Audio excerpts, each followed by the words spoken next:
Man alive, life has changed in just a couple of days. Walmart, Costco, and Trader Joe's now say that if you've been vaccinated, you don't have to wear a mask in their stores. If you're 2 weeks past that date, come on in. You don't have to wear a mask. And I don't know how you tell the non-vax people from the people who are just anti-vaxxers or anti-maskers. But at that point, yeah, that's going to be confusing. If the only people they're running into are people who've been vaccinated who are also not wearing masks, if they do get infected, it's going to be with fellow non-maskers, not from the people who are wearing the mask. And there was some question, and I saw this, by the way. We've got some more callers on the line. We will get to them real quick. But there's been some question about, like, well, some people can still get sick, so they can still have the virus, but there's like 2% cases where people, still get the virus after they've been vaccinated.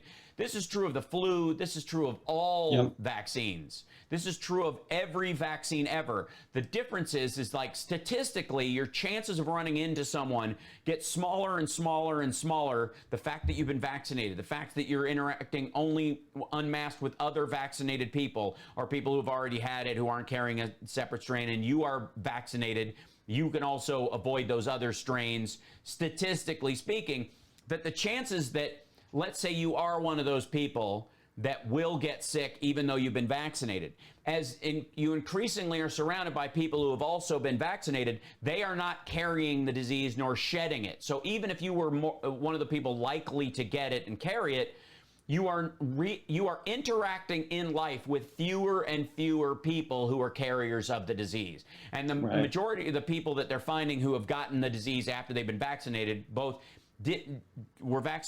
it after their first dose almost immediately, meaning it was in their system already.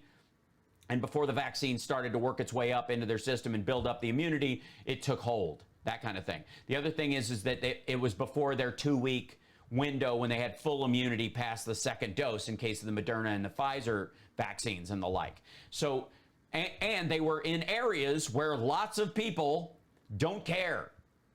They're going to, cowboy bars in Tulsa where everybody thinks it's a plandemic. And so it's passing all over the community. And that's why they're getting it, because there's not only do people still have it and are they carrying it, but in massive doses. So they're getting, a massive gust of it. We often found that healthcare workers who were dying from it early, it wasn't that they got infected with it. Many of them may have been healthy enough to shake it off under normal circumstances, but there was so much virus being shed that they received so much in their system that it literally overwhelmed them, and they ended up on a respirator. So this is an important thing.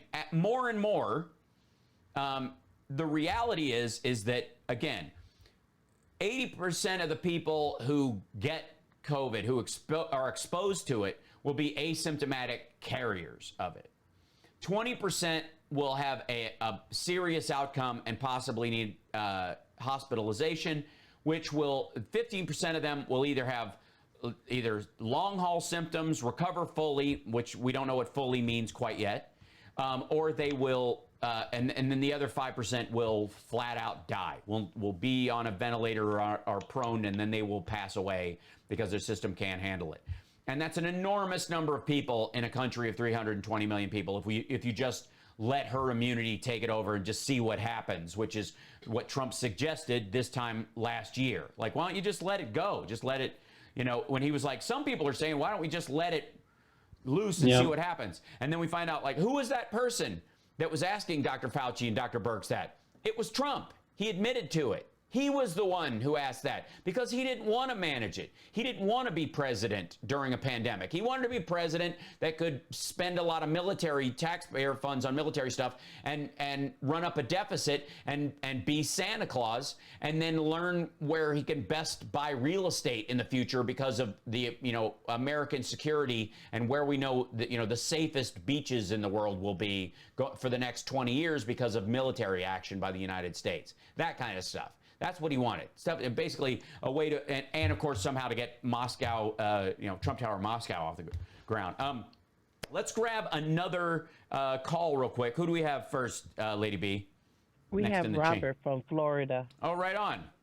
Robert from Florida. What's up, Hal? How you doing, Johnny Million? What's going on? Hey, hey. We're good. We're good. Hey, getting back to your previous conversation, I consider myself my wife's arm candy. I don't know if that. Sure. No, she just gave me the finger. Right. We both know you do that for free, though.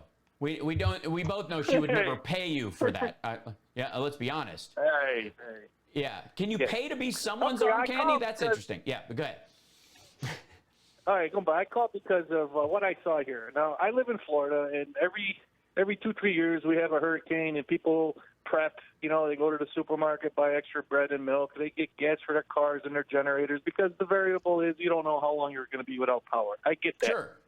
Now, this pipeline closes, and they tell you, listen, there's gas in the pipeline for another 2-3 weeks. And you saw that, like, within one day, we became Mad Max Thunderdome over here, you know? And the one thing I learned, and I've learned this in other hurricanes, and I never did it, I never acted on it, but this time I'm gonna. I mean, I'm lucky and I'm fortunate, and I got, like, 5 cars. Not one of my freaking cars is electric or diesel. I need to diversify here. I think so. Yeah, I mean, what an ad for electric cars, you know? Well, exactly. The other thing is this.